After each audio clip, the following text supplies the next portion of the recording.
তাপ সঞ্চালন প্রেবষ্টের তাপ বিনিময় নীতি। সিলেক্টিভ জিনিস পড়তে হবে, 4 থেকে 5টা জিনিস রয়েছে, সেগুলোই পড়তে হবে। তাপ সঞ্চালন, তাপ সঞ্চালনে পড়ব প্রেবষ্টের তাপ বিনিময় নীতি।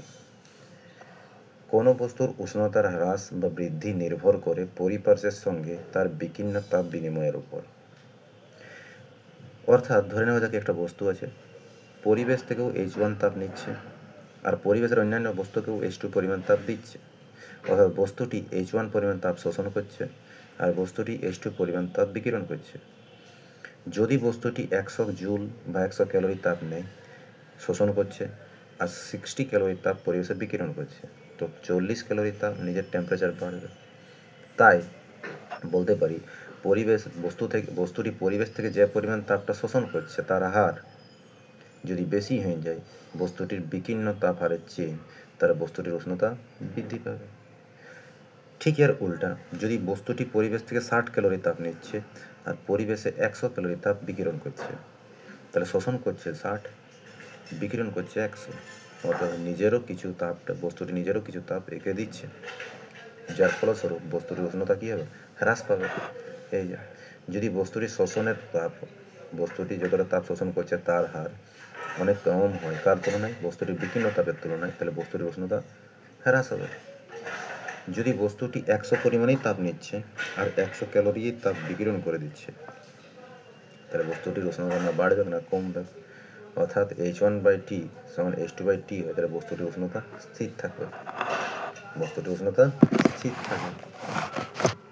বোঝা গেল? এই হচ্ছে প্রেবষ্টের তাপ বিনিময় নীতি। নেক্সট আসছে বিকিরণ ক্ষমতা। বিকিরণ ক্ষমতাকে ই দ্বারা লেখা হয়। তো কোনো বস্তুর বিকিরণ ক্ষমতা বলতে আমরা কি বুঝবো?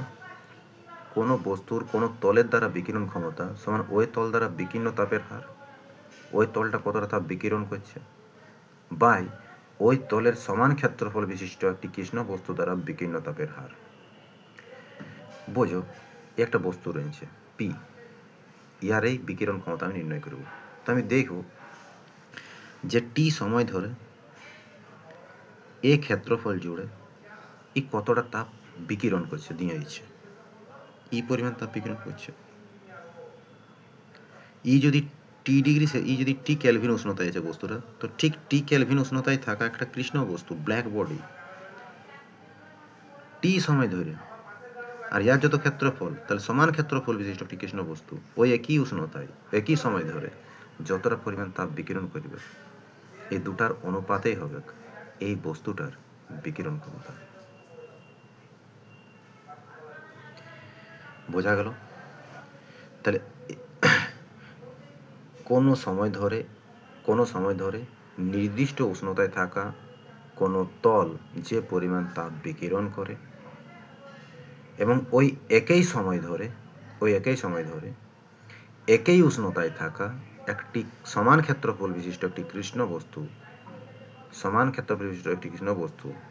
যে তাপ বিকিরণ করে, এই দুটির যে অনুপাত, এই দুটির অনুপাতকে বলা হবে এই বস্তুটির বিকিরণ ক্ষমতা। তাহলে কোনো তলের বিকিরণ ক্ষমতা সমান ওই তল দ্বারা বিকীর্ণ তাপের হার, এই বস্তুটির বিকিরণ ক্ষমতা সমান এই বস্তু দ্বারা বিকীর্ণ তাপের হার বাই সমান ক্ষেত্রফল বিশিষ্ট একটি কৃষ্ণ বস্তু দ্বারা বিকীর্ণ তাপের হার। এই অনুপাতটাকে বলা হবে পি বস্তুটির বিকিরণ ক্ষমতাকে ই দ্বারা লেখা হয়। বিকিরণ ক্ষমতা তলের প্রকৃতি ও উষ্ণতার উপর নির্ভর করে। বিকিরণ ক্ষমতাটা তলের প্রকৃতি ও উষ্ণতার উপর নির্ভর করে। বিকিরণ ক্ষমতা তলটা কি ধরনের প্রকৃতি, তলের প্রকৃতি ও উষ্ণতার উপর নির্ভর করবে। ঠিক আছে?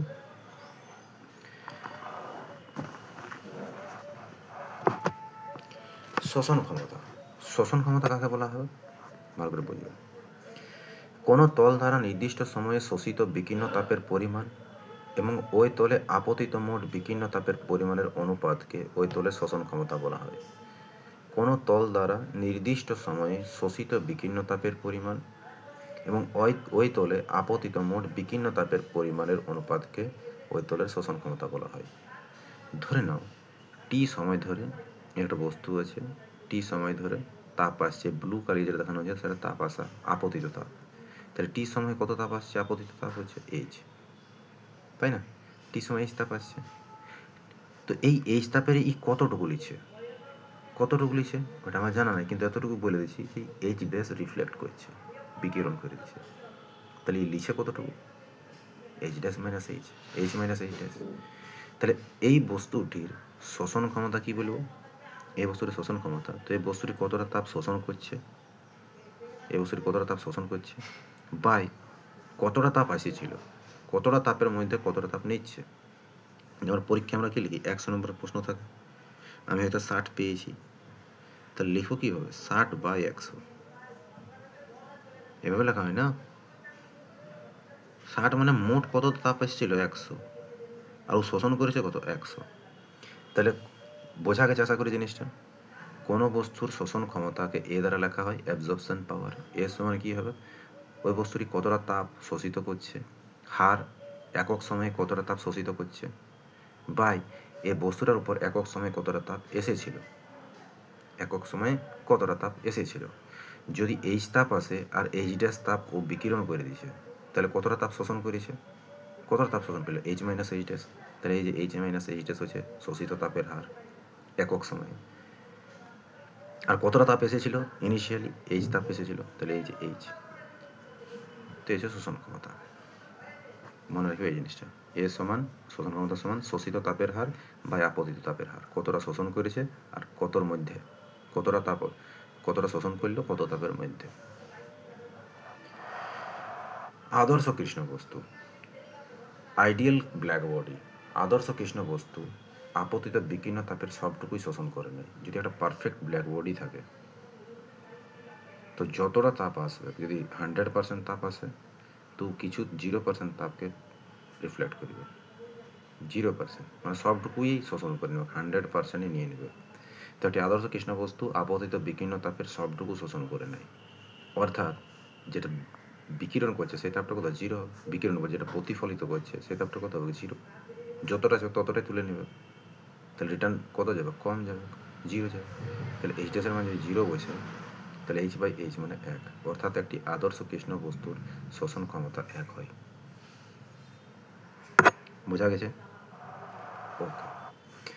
উত্তম শোষক, কোনো বস্তু যদি তাপের উত্তম শোষক হয়, তো ও কিছু সময় পর যখন বিকিরণ করবে তখন ও তাপের উত্তম বিকিরকও হবে। যেমন ব্ল্যাক বডি সমস্ত তাপটা শোষণ করে নিচ্ছে, যখন ব্ল্যাক বডি রেডিয়েট করবে, বিকিরণ করবে, তখন সমস্ত তাপ রেডিয়েট করে দেবে। তাহলে মনে রাখবে, উত্তম শোষকেই উত্তম বিকিরক হবে। যে বেশি শোষণ করতে পারে সেই বেশি বিকিরণ করতে পারবে, আর যে মন্দ শোষক হবে সে মন্দ বিকিরক হবে। তোমরা পড়েছো যে কালো রং সব মানে বেশিরভাগ তাপটা শোষণ করে নেয়। তো ব্ল্যাক বডি অমনি ধরনের একটা বস্তু যে আপতিত তাপে সবটুকুটাই শোষণ করে নেবে, তো শোষণ করে নেবে, আর যখন ওকে বিকিরণ করতে হবে তখন সবটুকুই বিকিরণ করতে হবে। তাহলে উত্তম শোষক উত্তম বিকিরক হবে, কিন্তু মন্দ শোষক মন্দ বিকিরক হবে। যেমন সাদা কালার, হোয়াইট কালার কী হবে? আপতিত তাপের বহুত কম পরিমাণ শোষণ করে, তাই না? তাহলে বহুত কম পরিমাণ বিকিরণও করে হবে। তাহলে এটা মনে রাখবে, উত্তম শোষক উত্তম বিকিরক হবে, এবং উত্তম শোষক উত্তম বিকিরক, এবং মন্দ শোষক মন্দ বিকিরক। আগে যে উত্তম প্রতিফলক হবে, প্রতিফলক মানে বোঝো এই ঘটনাটা, 100% আলো এলো,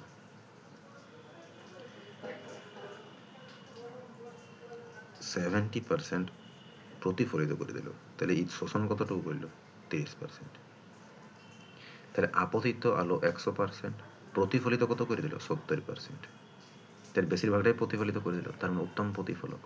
তো যদি উত্তম প্রতিফলক হবে, তাহলে এই শোষণ কতটুকু করলো? 30%। তাহলে উত্তম প্রতিফলকই মন্দ শোষক, আর যে মন্দ শোষক হবে সে মন্দ বিকিরকও হবে, দিবার সময় বহুত কম দিবে। ঠিক আর উল্টাটা, ব্ল্যাক বডি বুঝো 100% এসেছিল, 0% প্রতিফলিত করলো, তাহলে শোষণ কতটুকু করলো? 100%। তার যে মন্দ প্রতিফলক হবে, এই যে 0% মন্দ প্রতিফলক উত্তম শোষক হবে, হ্যাঁ। আর যখন বিকিরণ করবে তখন উত্তম বিকিরকও হবে। বোঝা গেল? কারশফের সূত্র, কারশফের সূত্র বলছে নির্দিষ্ট উষ্ণতায় নির্দিষ্ট উষ্ণতায় সকল বস্তুর বিকিরণ ক্ষমতা এবং শোষণ ক্ষমতার অনুপাত ধ্রুবক। নির্দিষ্ট উষ্ণতায় সকল বস্তুর বিকিরণ ক্ষমতাটা আর শোষণ ক্ষমতার অনুপাতটা ধ্রুবক হয়। একটা ফিক্সড টেম্পারেচারে কোনো বস্তুর যতটা বিকিরণ ক্ষমতা আর শোষণ ক্ষমতার যেটা অনুপাতটা সেটা কনস্ট্যান্ট থাকবে। মানে টেম্পারেচার যখনই চেঞ্জ হবে তখনই এই অনুপাতটা, বিকিরণ ক্ষমতা শোষণ ক্ষমতার অনুপাতটা চেঞ্জ হতে থাকবে। এবং এই অনুপাতটা ওই উষ্ণতায় আদর্শ কৃষ্ণ বস্তুর বিকিরণ ক্ষমতার সঙ্গে সমান।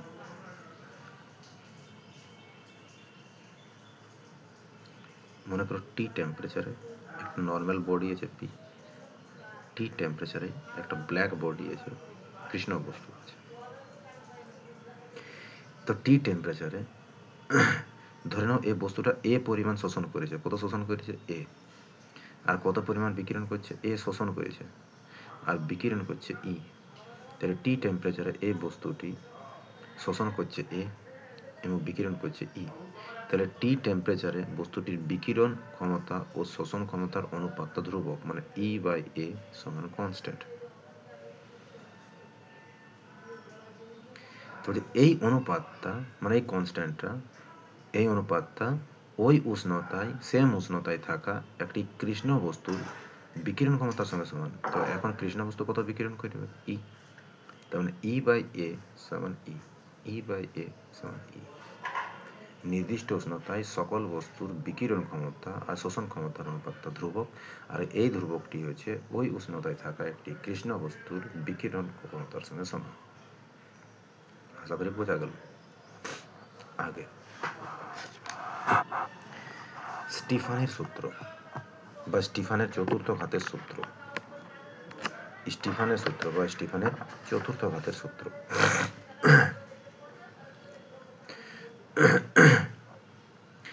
স্টিফানো বলছে টি পরম উষ্ণতায় কোনো বস্তু পৃষ্ঠের একক ক্ষেত্রফল থেকে প্রতি সেকেন্ডে মোট বিকিরণ তাপ বস্তুর উষ্ণতার চতুর্থ ঘাতের সমানুপাতিক। উদাহরণের জন্য মনে করা যাক একটা কোনো বস্তু আছে, একটা বস্তু আছে যে কত উষ্ণতায় আছে? টি কেলভিন উষ্ণতায় আছে, পরম উষ্ণতায়, টি কেলভিন, টি পরম উষ্ণতায়।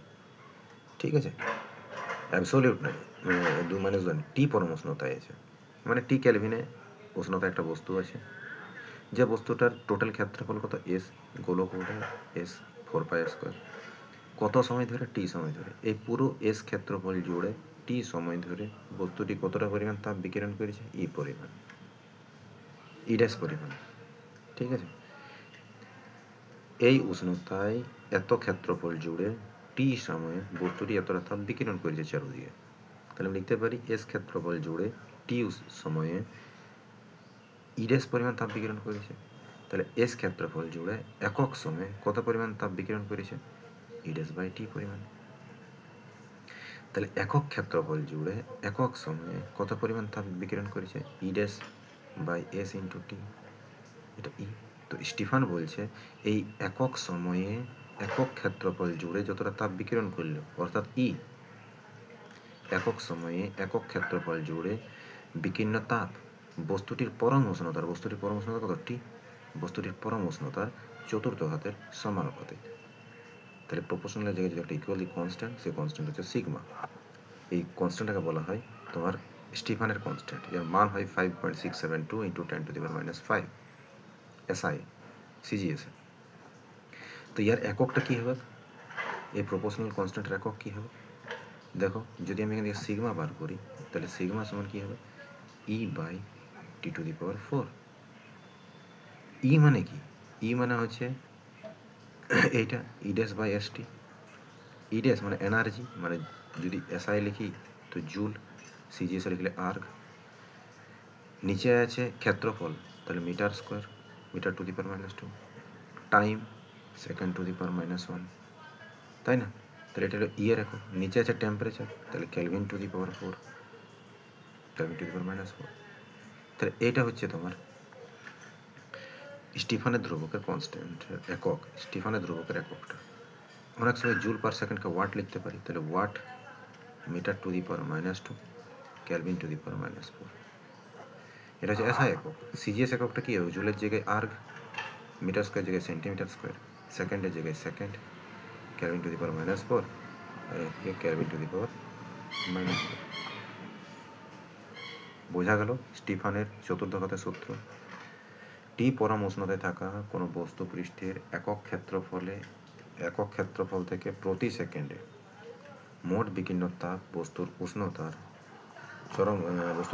চতুর্থ ঘাতের সমানুপাতিক।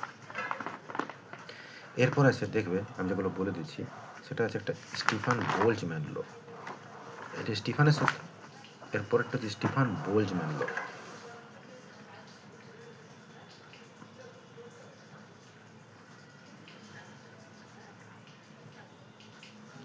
স্টিফান বোল্টজম্যান ল।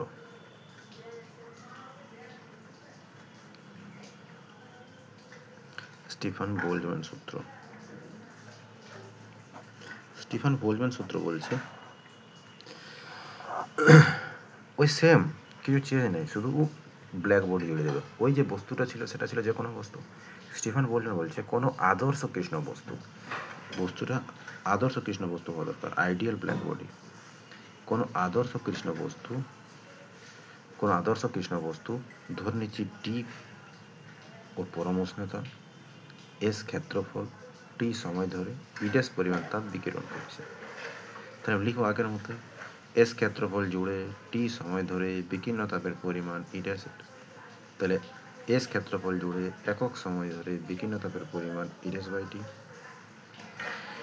একক ক্ষেত্রফল জুড়ে একক সময় ধরে বিকীর্ণ তাপ ইডেস বাই এস টি, যেটা হচ্ছে ই। অর্থাৎ এই পরম উষ্ণতায় থাকা একটি আদর্শ কৃষ্ণ বস্তু প্রতি সেকেন্ডে প্রতি একক ক্ষেত্রফলে যতটা পরিমাণ তাপ বিকিরণ করবে, অর্থাৎ ই, সেটি হয়েছে ওই বস্তুটির পরম উষ্ণতার চতুর্থ ঘাতের সমানুপাতিক। কিছু চেঞ্জ নেই, সেম। পার্থক্য শুধু এইটুকুই কি এখানেও ব্ল্যাক বডি নিয়ে এক্সাম্পলটা বলেছে স্টিফান বোল্টজম্যান। ঠিক আছে, এটা হচ্ছে স্টিফান বোল্টজম্যান। আশা করি বোঝা গেছে। তো এখান রিলেটেড নিউমেরিক্যালস আছে স্টিফান বোল্টজম্যান রিলেটেড। এরপর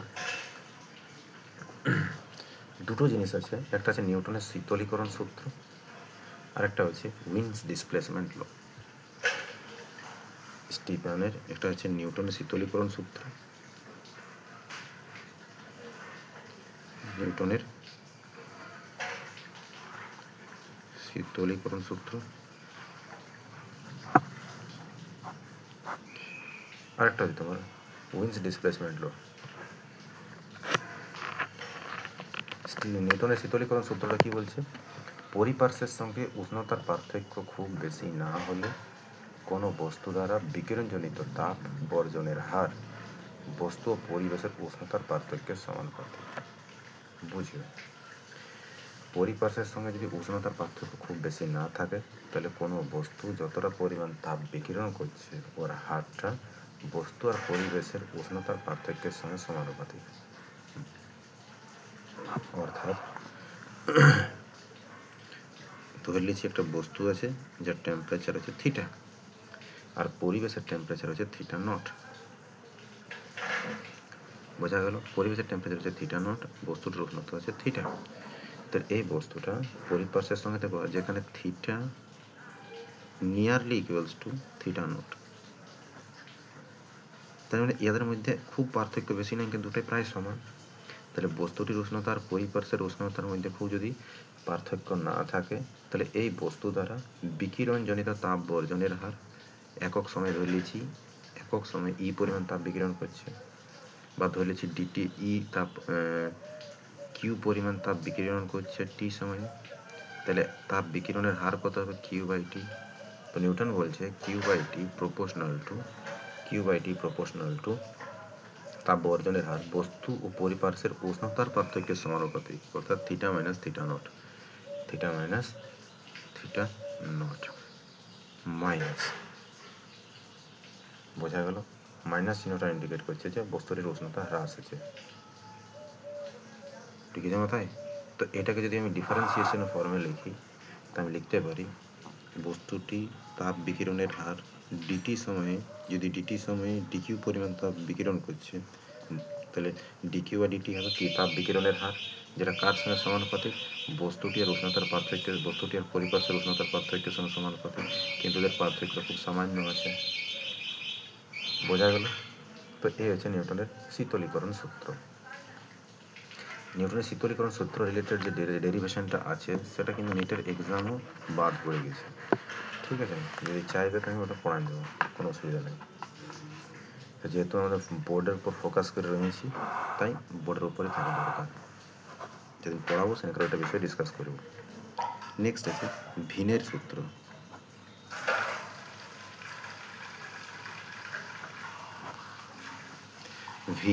ভিনের সূত্র কি বলছে? কৃষ্ণবস্তুর তাপমাত্রা যত বাড়ে, সর্বোচ্চ তীব্রতার বিকিরণ তত হ্রস্বতর তরঙ্গদৈর্ঘ্যের দিকে সরে যায়। একটা কৃষ্ণবস্তু আছে, কৃষ্ণবস্তুর তাপমাত্রা যত বাড়ে সর্বোচ্চ তীব্রতার বিকিরণ তত হ্রস্বতর তরঙ্গদৈর্ঘ্যের দিকে সরে যায়। অর্থাৎ টেম্পারেচার কখন বাড়বে? যখন ও হিট নেবে, তাই তো, heat is a form of energy, শক্তি নেবে। তো এখান থেকে সর্বোচ্চ তীব্রতার বিকিরণ তত হ্রস্বতর তরঙ্গের দিকে সরে যায়। তো নিতে এক সময় হয়ে যাবে, এক সময় যখনই তাপ নিচ্ছে, যদি টেম্পারেচার বাড়ছে, কিছু সময় পর থেকে তো বিকিরণ করবে। তো এই যে তাপটা বিকিরণ করবে, ওই বিকিরণ তাপের তীব্রতাটা সর্বোচ্চ তীব্রতার বিকিরণ তত হ্রস্বতর তরঙ্গ দৈর্ঘ্যের দিকে সরে যায়। অর্থাৎ এইটা IMAX inversely proportional to lambda. সর্বোচ্চ তীব্রতার বিকিরণ হ্রস্বতর তরঙ্গ দৈর্ঘ্যের দিকে সরে যায়। মানে তরঙ্গ দৈর্ঘ্যটা, এই বিকিরণ তাপটা, আমি তো বললাম তড়িৎচুম্বকীয় তরঙ্গ, তো এই বিকীর্ণ তাপের যেটা তরঙ্গ দৈর্ঘ্য হবে সেটা বহুত কম হবে। কখন হবে? যখন তীব্রতাটা সবচেয়ে বেশি হবে। ঠিক আছে, তো এই হচ্ছে তোমার ভিন্স ডিসপ্লেসমেন্ট ল। তোমাকে এই স্টেটমেন্টটা লিখতে পরীক্ষায় বলবে, ভিন্সের স্মরণ সূত্রটা লেখো। তো তোমাকে লিখতে হবে কৃষ্ণবস্তুর তাপমাত্রা যত বাড়বে তত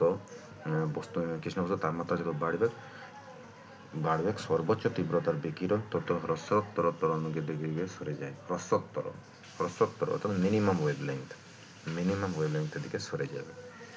বস্তুটি কৃষ্ণবস্তু বলে, ব্ল্যাক বডি তাপ গ্রহণ করবে বলে টেম্পারেচার বাড়বে। কিছু সময় পর যখন তাপটা বিকিরণ করবে, ওই বিকীর্ণ তাপের যেটা সর্বোচ্চ তীব্রতা হবে সেইটা বিকীর্ণ তাপের মিনিমাম তরঙ্গ দৈর্ঘ্যের সঙ্গে সম্পর্কযুক্ত হবে। অর্থাৎ তরঙ্গ দৈর্ঘ্য ছোট হলেই এটা বাড়বে। তো স্টেটমেন্টটা লেখা যাবে। ব্যাস, তো এইটুকু ছিল কাজ। অঙ্কগুলো ঠিক আছে, অঙ্কগুলো করে নাও, যেগুলো হবে না সেন্ড করবে, সেগুলোকে দেখে নেব। বেশ, চ্যাপ্টারটা শেষ হয়ে গেছে, ভালো করে দেখো।